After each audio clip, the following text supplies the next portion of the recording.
अपने व्यवसाय का या अपने उपक्रम का इस तरीके से प्रबंध करे कि वो एटलीस्ट प्रतिस्पर्धा में, कंपटीशन में एक प्रतिस्पर्धी के रूप में खड़ा रह सके। प्रतिस्पर्धा का सामना करने के लिए ये ज़रूरी है कि प्रोडक्ट में गुणवत्ता यानी क्वालिटी अच्छी हो और उसकी तुलना में कीमत भी सही रूप से हो, कीमत बहुत ज़्यादा ना हो।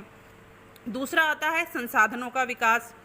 किसी भी देश या संस्था के विकास के लिए उसके संसाधनों का विकास होना बहुत ज़्यादा ज़रूरी है। किसी भी संस्था के विकास इस बात पर निर्भर करता है कि इसे उत्तराधिकार में कितने संसाधन मिले हैं, बल्कि इस बात पर निर्भर करता है कि उसने स्वयं को कितने संसाधनों का एवं किस प्रकार से विकास किया है। संसाधनों के विकास में प्रबंध का बहुत महत्व है। ये ज़रूरी नहीं है उत्तराधिकार, मतलब ये ज़रूरी नहीं है कि यदि कोई चल रहा है तो उसे कितने रॉ मटेरियल का कितना वो मिल रहा है। पहले रॉ मटेरियल कुछ और मिलता था, अभी कुछ और मिलता है, या पहले वर्कर्स कुछ और थे, अभी वर्कर्स कुछ और हैं।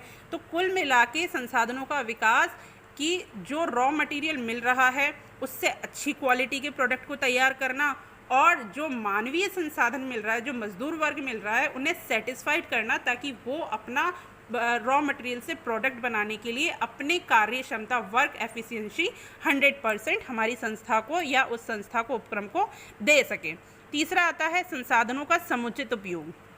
संसाधनों का समुचित उपयोग मतलब एक प्रबंध की इम्पोर्टेंस ये है कि जितना भी उपक्रम को संसाधन मिल रहा है, चाहे भले वो भौतिकी है, चाहे वो रॉ मटेरियल है, चाहे वो मानवीय संसाधन है, उनका सही से उपयोग करना, उनका शोषण नहीं करना, उनका सही से उपयोग करना और ऐसा उपयोग करना कि वो अपनी कार्य क्षमता को दुगना, तिगना, चौगुना या फुल ऑफ वर्क एफिशिएंसी के साथ काम कर सकें। केवल विभिन्न संसाधनों का विकास ये महत्वपूर्ण नहीं है, बल्कि उनका उपयोग करके कार्य क्षमता को बढ़ाना ज़रूरी है।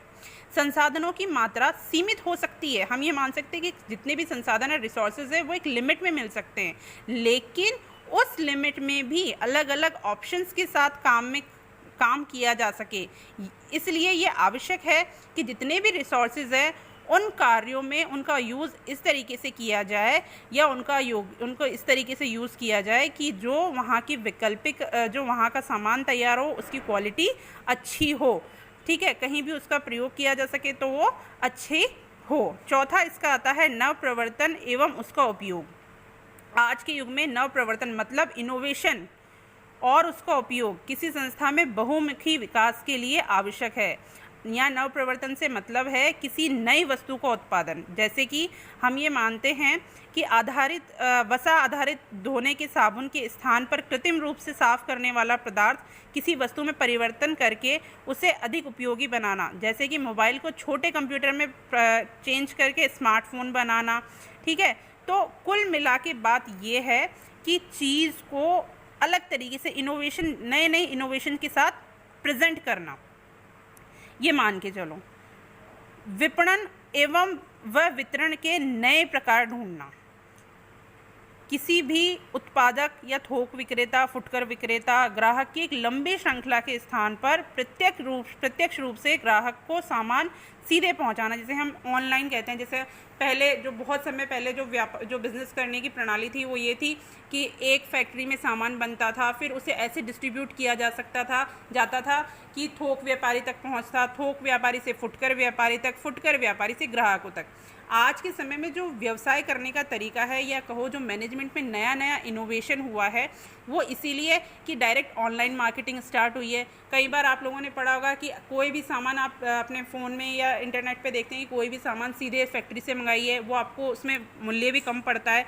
तो ये है एक प्रबंधक द्वारा ये प्रबंध करना कि उपभोक्ता को जो सामान है, जो प्रोडक्ट है, जो सर्विस है, वो डायरेक्टली कंपनी से या उस उपक्रम से प्राप्त हो सके, जिससे जो मीडिएटर्स है जिनके ऊपर खर्चा होता है उस लागत को कम किया जाए और प्रॉफिट सीधा उपक्रम उद्यमी को मिले और ग्राहक को उस नॉर्मल सी बात है कि अच्छी क्वालिटी की चीज़ अगर कम रेट में मिल रही है तो एक जो उपभोक्ता है, जो कंज्यूमर है, वो संतुष्ट हो जाएगा।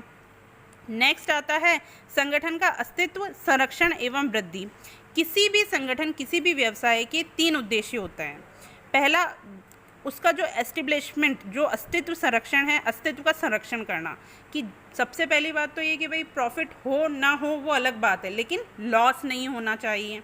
किसी भी संस्था में, किसी भी व्यवसाय में प्रॉफिट होना या ना होना ये बात की बात है, लेकिन वो एस्टेब्लिश होकर वहाँ पर उसके अस्तित्व को बनाए रखें।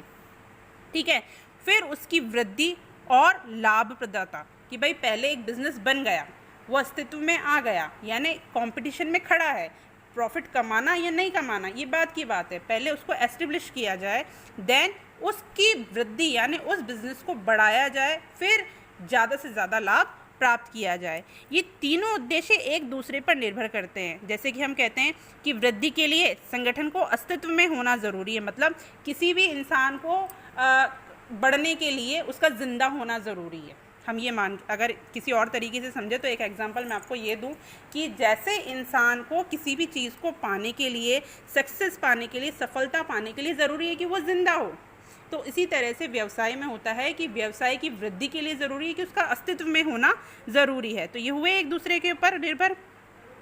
दीर्घकालीन अस्तित्व के लिए लाभप्रदता आवश्यक है। भाई कोई व्यवसाय कब तक बना रहेगा, कब तक अस्तित्व में रहेगा, जब तक उसे लाभ मिलता रहेगा।